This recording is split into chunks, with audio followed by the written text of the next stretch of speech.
Meditation is a practice for the past and for the future. So it's a way to shift your perspective. It's a way to promote healing in your mind and body. It's usually where you're going back and addressing things from the past or preparing for things of the future. It's a mental place that you go. Mindfulness are tools you use for the present. It's the art of being in the present moment.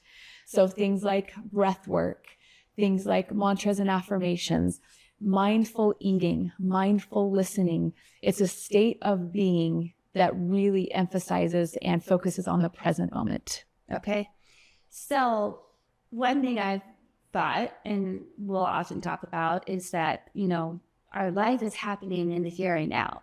I'm a big proponent of happiness and, really trying to, I guess, squeeze every little bit out of life and enjoy it and be happy. You're good at that. I've noticed. Well, thank you. And we do that, I think, in large part by letting go of the past, not worry about the future, which is where I think a lot of this anxiety that is plaguing people comes from, is that too much worry about the future. But being really present in the here and now and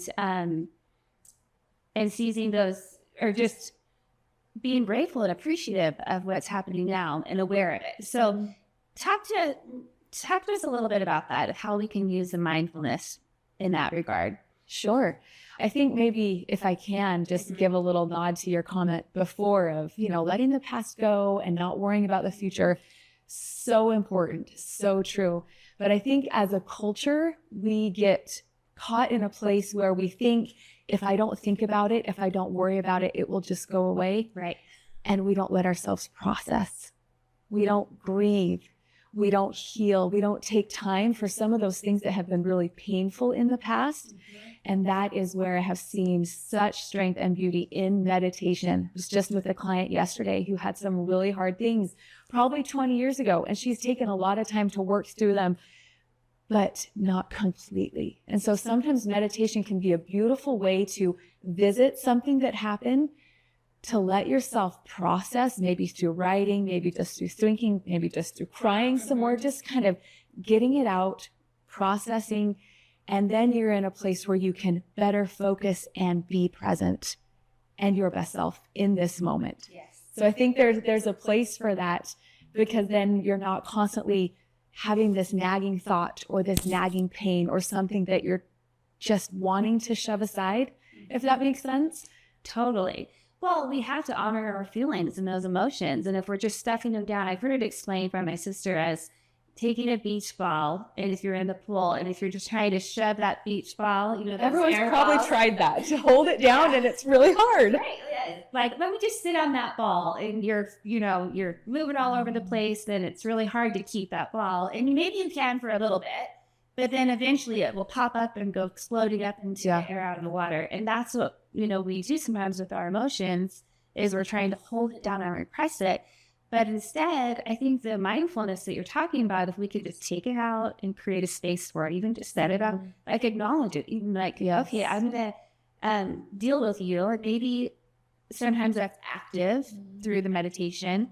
And sometimes we just need to set it on the chair, and I know you're there. Yeah. And here's your spot, and I'm going to come back to it later, because we sometimes have to move on with life. I know you're a busy mom with lots of kids, and sometimes as mothers, I think it can be thought that we're just ignoring things, but it's not that we're ignoring it necessarily. I think it takes emotional strength to be able to set things aside and not allow our emotions to control us. Yeah.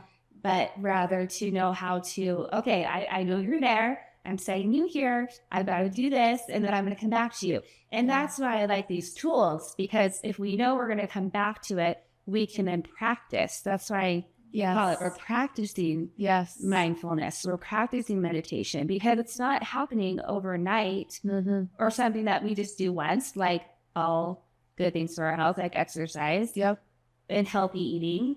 As you're thinking about these habits you want to establish, wouldn't it be great if we just had to do it once and then we're like, check, done? No, they have to establish healthy habits, and we have to be willing to put in the work. That's why I think now having been doing the meditations with you all fall. When we started out, we were doing a group class. It's so fun.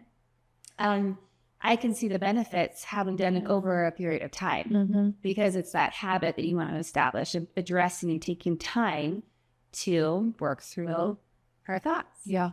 And I think with what you were just pointing out in being able to say, okay, I know I need to address this and I will when the time is right. That's awareness. That's acceptance. That's saying, okay, I know that this is there. And then choosing when and how you're going to take time to work through it. Because you're right, it might not be the best time when your kids come home from school and you're making dinner, or when you're going to a big meeting, or, you know, but if we don't take that time for ourselves, I love the thought that self-care is not selfish.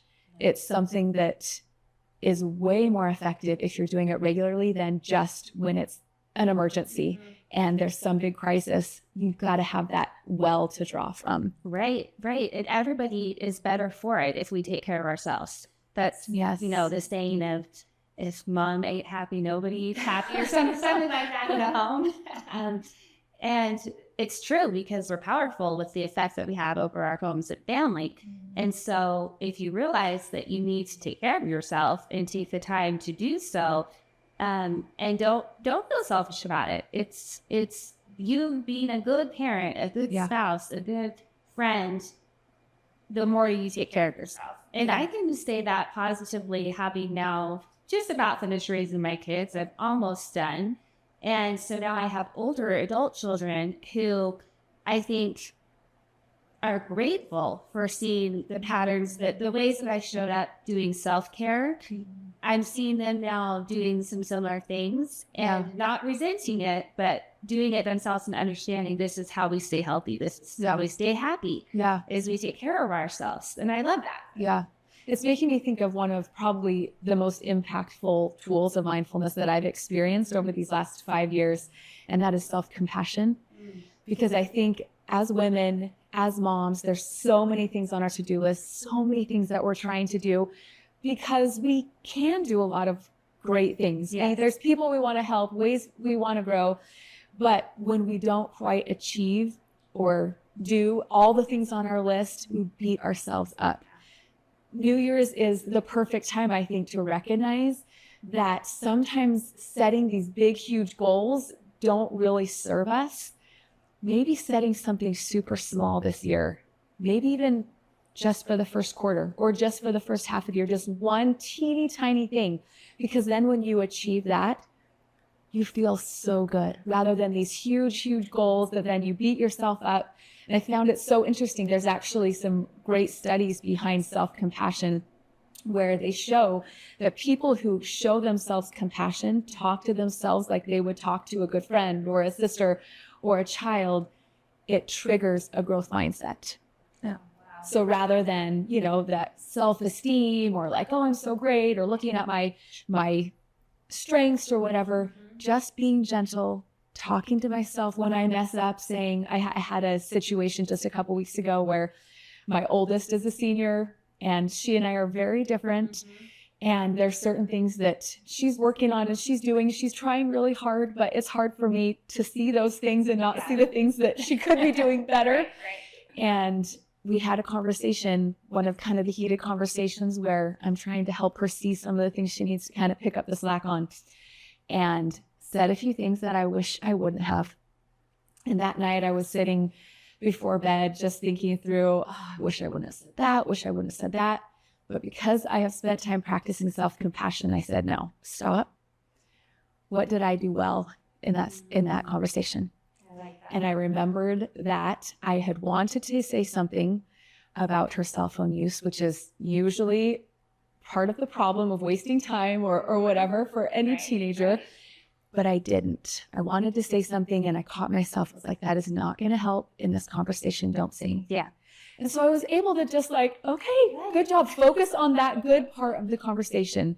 And I think we need more of that self-compassion if we want to progress, if we want to achieve our goals. Yes, absolutely. I love that, recognizing that. And I'm still remembering that in those conversations that we've had, when you take the time to reflect, yes, you can figure out what I did right. And also, I think we do well to remember if we did make a mistake, if we did say something that we wanted to change or reframe or revisit, we can do that. And I think it really teaches our children when we do.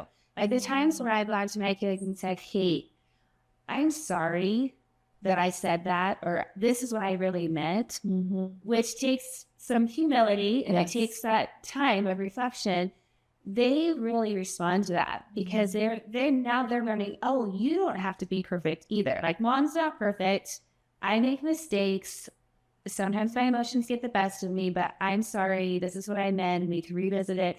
And oftentimes when that happens too, the emotions are cooled down or it's not heat of the moment. Or we've had a chance to think about it and come back as our better selves. So that's been really powerful for me. And I've loved, it's not always easy to do, but afterwards, I've liked the times when I've had those experiences with my kids where I've been able to apologize. I've been able to ask for forgiveness and say, you know, will you forgive me? I want to do better at this. And then they're really forgiving. And then they're learning how that works. So I love that. The other thing you said that I loved was, and I think you also taught this in a meditation recently that we did, but just this idea that how would your friend treat you? Like as we're doing that self-compassion, how would you say it to your friend?